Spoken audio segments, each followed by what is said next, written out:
2027 से पहले बीजेपी का मेगा मिशन, 60 सीटों पर फोकस, सत्ता का नया प्लान। अखिलेश का प्लान 75 क्या है? इंडी गठबंधन में सीटों की जंग। उत्तर प्रदेश की सियासत में 2027 की जंग शुरू होने से पहले ही पर्दे के पीछे बड़ा खेल शुरू हो चुका है। एक तरफ सत्ता में बैठी बीजेपी लगातार तीसरी बार जीत का परचम लहराने को तैयार है, तो वहीं दूसरी तरफ विपक्ष अपने किलों को बचाने की जद्दोजहद में जुटा हुआ है। लेकिन इस बार लड़ाई सिर्फ सरकार बनाने की नहीं है, बल्कि उन राजनीतिक गढ़ों को फतेह करने की है जो दशकों से किसी न किसी दल की मजबूत पकड़ में रहे हैं। कहा जा रहा है कि बीजेपी ने ऐसी दर्जनों सीटों की पहचान कर ली है जहां तमाम लहरों और बड़े जनादेश के बावजूद कमल अभी तक नहीं खिल पाया है। अब इन सीटों को जीतने के लिए संगठन से लेकर सरकार तक पूरी ताकत झोंकी जा रही है। वहीं दूसरी तरफ समाजवादी पार्टी और कांग्रेस के बीच सीटों के बंटवारों को लेकर भी अंदर खाने बड़ी रणनीति तैयार हो रही है। लेकिन सबसे बड़ा सवाल यह है कि क्या 2027 में उत्तर प्रदेश की राजनीति का नक्शा बदलने वाला है? क्या फिर विपक्ष अपने पुराने किलों को बचाने में कामयाब रहेगा? नमस्कार, आप कैपिटल टीवी का खास शो देख रहे हैं, जहां हम आपको सिर्फ खबर नहीं बताते बल्कि उसके पीछे के हर पहलू, हर सच का करते हैं पर्दाफाश। मैं हूं आपके साथ समीक्षा तिवारी। उत्तर प्रदेश की राजनीति में साल 2027 का विधानसभा चुनाव जैसे जैसे करीब आ रहा है, वैसे वैसे सभी राजनीतिक दल अपनी अपनी रणनीतियों को अंतिम रूप देने में जुट गए हैं। एक तरफ भारतीय जनता पार्टी लगातार तीसरी बार सत्ता में वापसी का सपना देख रही है, तो दूसरी तरफ समाजवादी पार्टी, कांग्रेस और बहुजन समाज पार्टी भी अपनी जमीन मजबूत करने में लगी हुई है, जुटी हुई है। लेकिन इस पूरे राजनीतिक खेल के बीच में सबसे ज्यादा चर्चा एक ऐसे मिशन की हो रही है जिस पर बीजेपी काफी लंबे समय से चुपचाप बिना किसी को पता लगे काम कर रही है। यह मिशन उन विधानसभा सीटों से जुड़ा हुआ है जहां भाजपा तमाम कोशिशों के बावजूद जीत हासिल नहीं कर पाई है।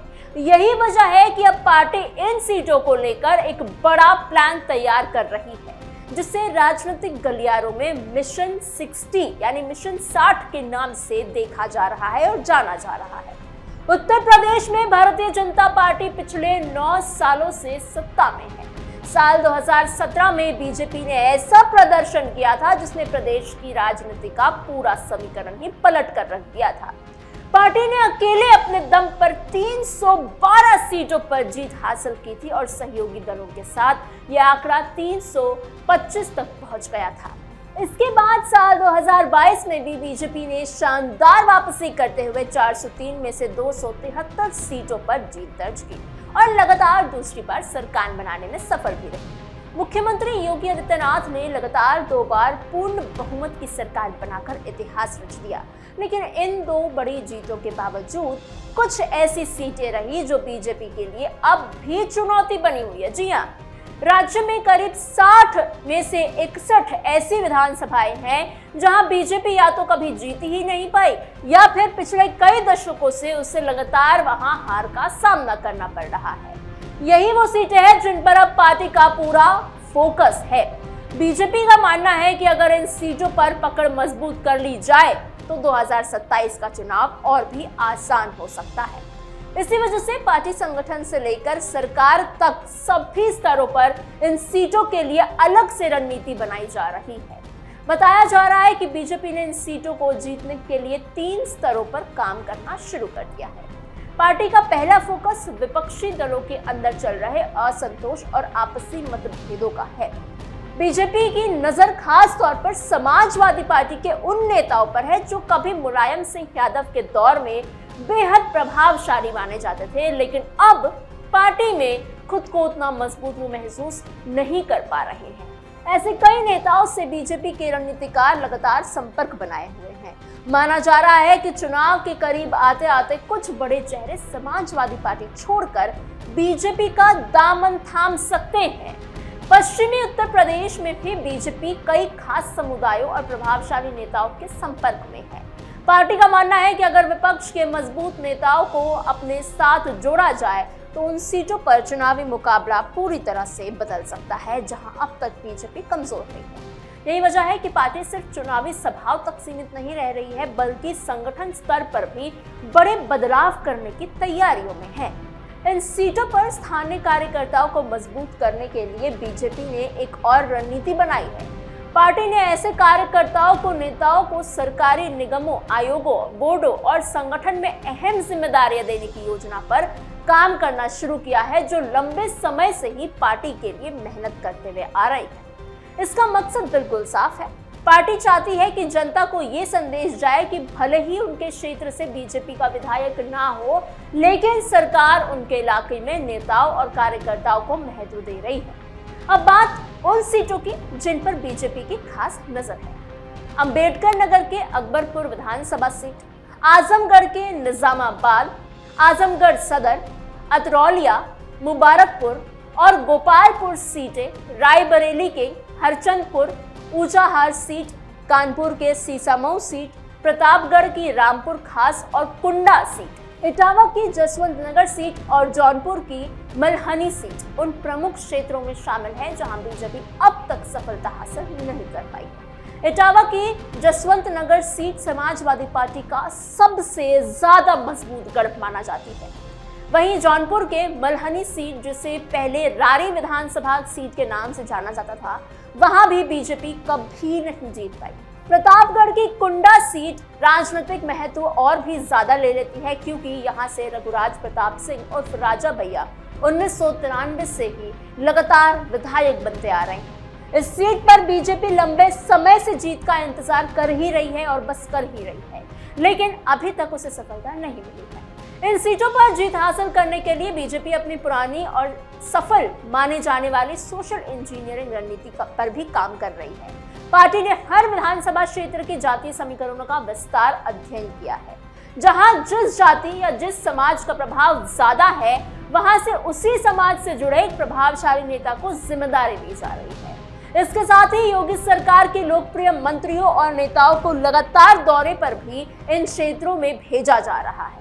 केंद्र की मोदी सरकार और राज्य की योगी सरकार की योजनाओं को भी इन इलाकों में प्राथमिकता के साथ लागू किया जा रहा है और उनका व्यापक प्रचार भी किया जा रहा है। बीजेपी ने अपने बूथ अध्यक्ष, मंडल अध्यक्षों और जिला अध्यक्षों को भी साफ निर्देश दिए हैं कि वो लगातार जनता के बीच में बने रहें, उनसे बातचीत करते रहें, समस्याएं और समाधान के ऊपर भी बातचीत करें।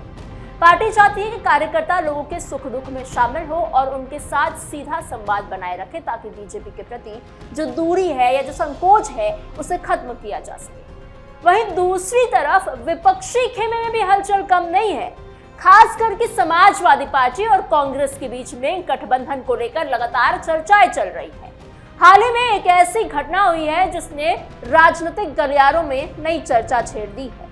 लोकसभा में नेता प्रतिपक्ष राहुल गांधी जब उत्तर प्रदेश के एक कार्यक्रम में मौजूद थे, उसी दौरान कांग्रेस के दो बड़े दलित नेता राजेंद्र पाल गौतम और तनुज पुनिया बिना किसी पूर्व सूचना के बहुजन समाज पार्टी प्रमुख मायावती से मिलने पहुंच गए।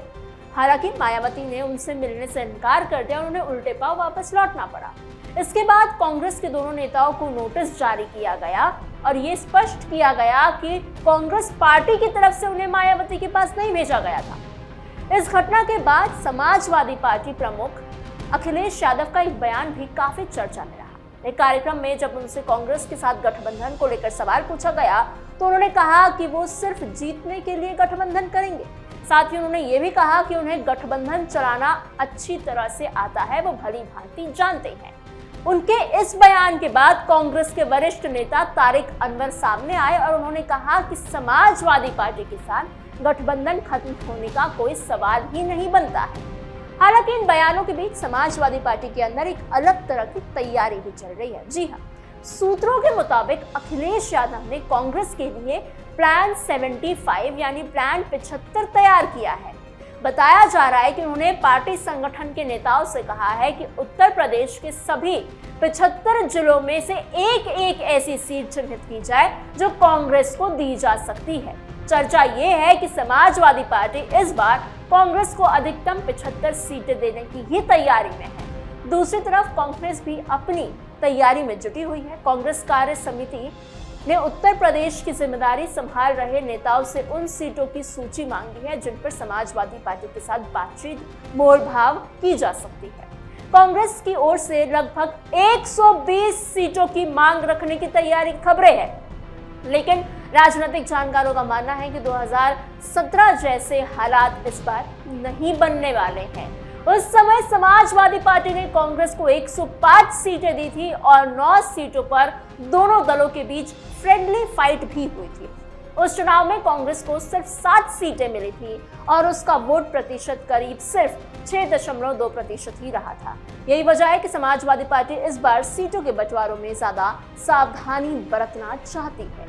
सूत्रों का कहना है कि अखिलेश यादव नहीं चाहते हैं कि चुनाव के समय किसी तरह का भ्रम या विवाद पैदा हो, इसलिए वो समय रहते ही सीट शेयरिंग को अंतिम रूप देना चाहते हैं। हालांकि उन्होंने पार्टी नेताओं से भी ये कहा है कि अगर कांग्रेस के साथ गठबंधन नहीं भी होता है तो भी समाजवादी पार्टी को सभी 403 सीटों पर चुनाव लड़ने के लिए तैयार रहना चाहिए। यानी एक तरफ बीजेपी अपने मिशन 60 के जरिए उन सीटों पर कब्जा जमाने की तैयारी कर रही है जहां वो सालों से ही, वर्षों से ही कमजोर रही है, कभी जीत नहीं पाई है, तो वहीं दूसरी तरफ समाजवादी पार्टी और कांग्रेस अपने संभावित गठबंधन और सीट बंटवारे को लेकर रणनीति बना रही है। बहुजन समाज पार्टी भी अपने पुराने वोट बैंक को वापस लाने की कोशिश में लगी हुई है। ऐसे में साफ है कि 2027 का उत्तर प्रदेश विधानसभा चुनाव सिर्फ सत्ता की लड़ाई नहीं होगा, बल्कि ये रणनीति हो, सामाजिक समीकरण हो, गठबंधन हो और संगठन की ताकत की भी बड़ी परीक्षा मानी जा रही है। फिलहाल सबसे बड़ा सवाल यही है कि क्या बीजेपी अपने मिशन 60 में सफल होकर उन सीटों पर जीत दर्ज कर पाएगी जो दशकों से उनके लिए चुनौती बनी हुई है, या फिर समाजवादी पार्टी, कांग्रेस और अन्य विपक्षी दल अपने पुराने गढ़ बचाने में कामयाब रहेंगे। इसका जवाब तो आने वाले समय में ही है और जनता का फैसला ही देगा। लेकिन इतना तय है कि 2027 की लड़ाई बेहद दिलचस्प, कांटे की टक्कर वाली और उत्तर प्रदेश की राजनीति की दिशा तय करने वाली साबित होने जा रही है।